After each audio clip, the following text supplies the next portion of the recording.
Hello there, everybody. Welcome back to Legal Talk. I'm the host of your show, John Mitchell. I was out last week, in Big D, Dallas, Texas, at a big tax convention. And so that was very exciting times. And I am so happy, pleased to be back with everybody on the show today. And we've got, a treat for you, as always, couple of treats, actually, so there you go. It's very interesting. I was reminded the other day because we all have difficulties in life. We all have things that we go through, and sometimes, the secret to life is perseverance, right? And I thought about, back in the day, a long time ago, many moons ago, when Alexander Graham Bell was trying to invent electricity, so to speak, right? And he was had to fly that kite with the key on it, and the lightning struck and all of that. I mean, lightning did not strike the very first time. He had to persevere. He had to fly that kite many times before he finally discovered electricity.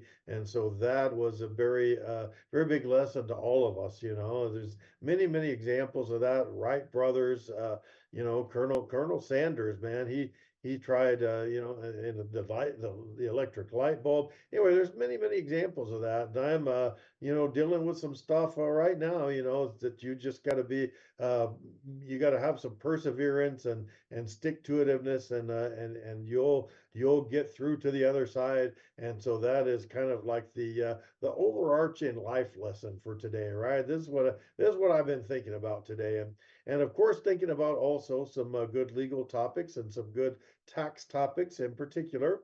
And these two questions came into my inbox actually very recently over the past week or so, week maybe 10 days, And as I always promise, now put a sticky note on this and think about it. All right, if in fact you folks out there are watching the show and you want to ask a question, tax question, legal question, whatever it may be, feel free to go ahead and shoot me an email to my email, jmitchell@cctaxlaw.com.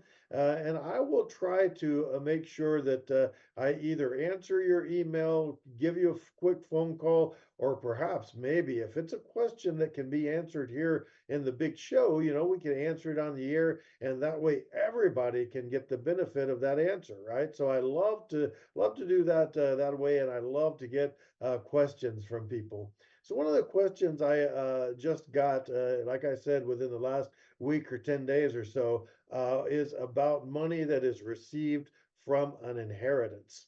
And so that's basically, now we're using the word inheritance not in its technical sense, right? Because an inheritance is more specifically referred to somebody died without a will. Okay, so Grandma Millie passes away, never took the time, never made the effort to write a will, and now she's passed away, and so now the law, the judge has to decide who gets what out of Grandma Millie's remaining estate, right?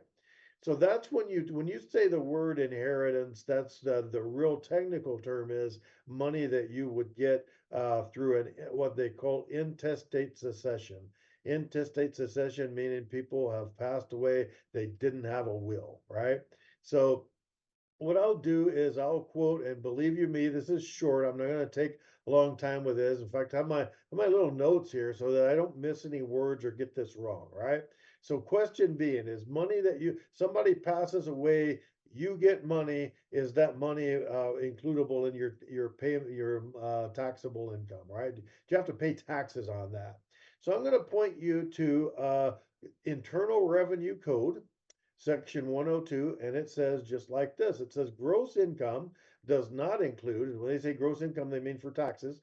So gross income does not include the value of property acquired by gift, bequest, devise, or inheritance.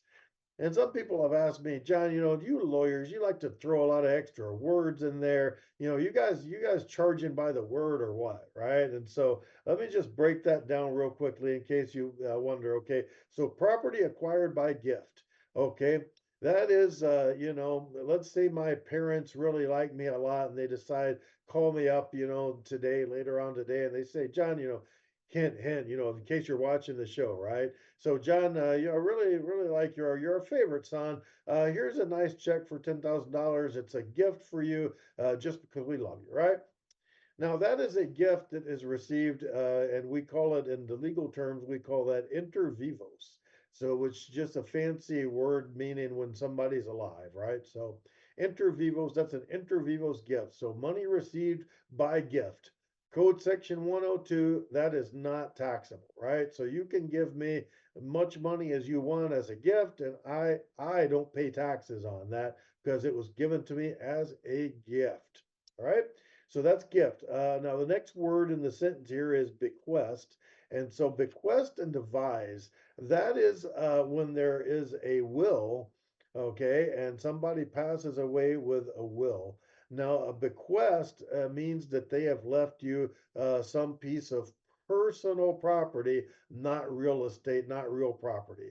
So let's say Grandma Millie passes away and she writes a will and she says, okay, you're my favorite nephew, you get the family heirloom diamond ring, right? Well, diamond ring is not real property, it's not real estate. So that the correct term for that, the correct way to say that is it's a bequest or I bequeath to you, right? So that's a bequest, and then there is devise. And devise means that you got property through a will, and that is specifically referring to real estate. So that's real property right there. Okay, so that's the difference between bequeath, bequest, and devise. And then finally, you got inheritance, and we already talked about that. That is when you know somebody passed away that you because they passed away, you get something, and the inheritance passed to you through operation of law, not through a will, right? So that's the technical term. I hope everybody has not fallen asleep by yet, but that's the way those words come together, right? That's why we lawyers use so many words because each word kind of means a little bit different thing, right? So now that we got all that out of the way, somebody passes away and they leave you a big a big box of cash, right? And believe you me, that has happened, right? So somebody passes away, you get a big stack of cash. That is not going to be required to be included in your taxable income, so you do not have to pay taxes on that.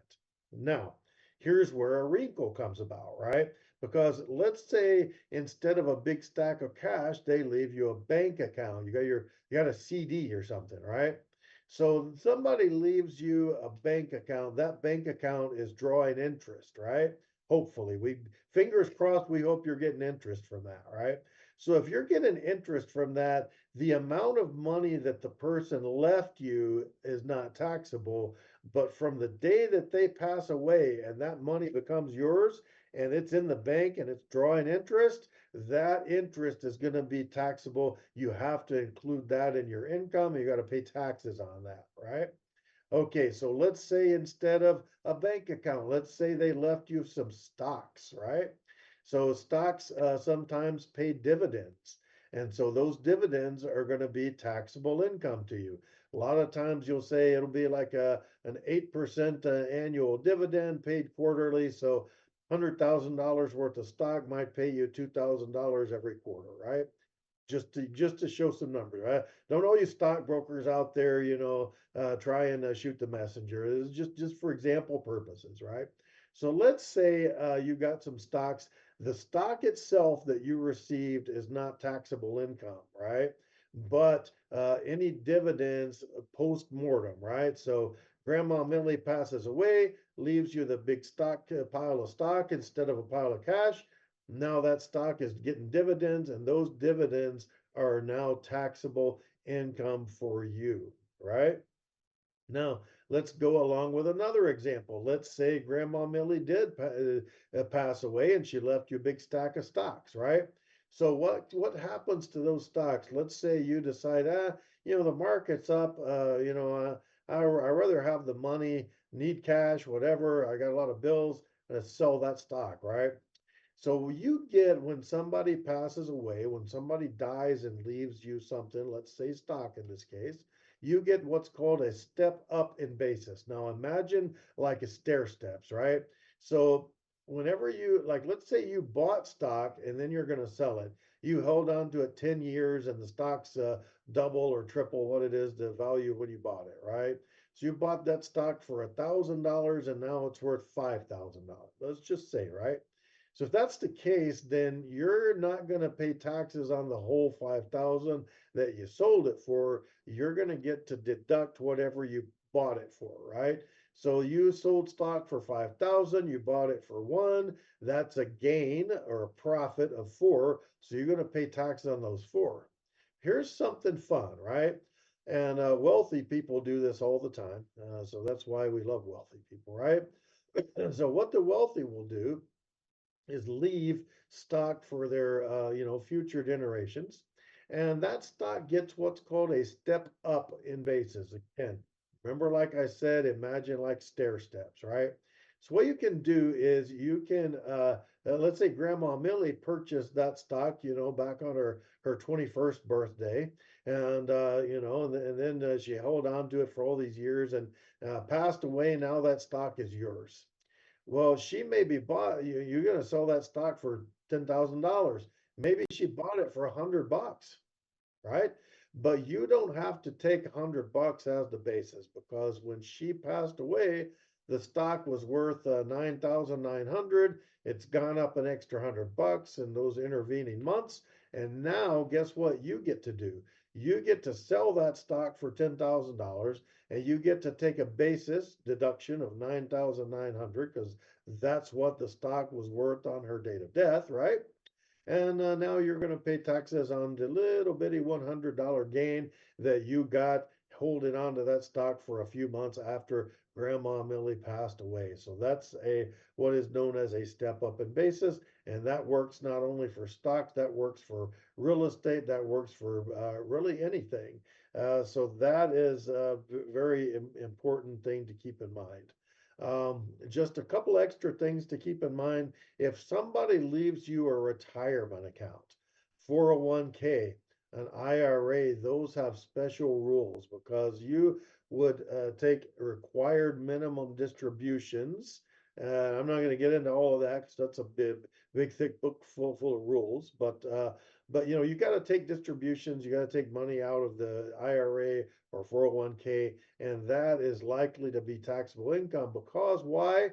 You're stepping into that person's shoes. So Grandma Millie saved up a bunch of money in her IRA, gave the IRA to you. Those monies that you withdraw from the IRA are likely, if it's a traditional IRA, it's going to be taxable. Reason why? Because she took that as a deduction back in the day when she made the deposit to the IRA. So now it's going to be taxable income. It would have been taxable to her when she drew it out. And so now you're drawing it out. So now it's taxable to you, right?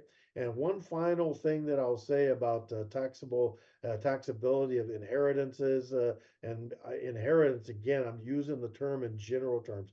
Somebody passed away and you get some property, right?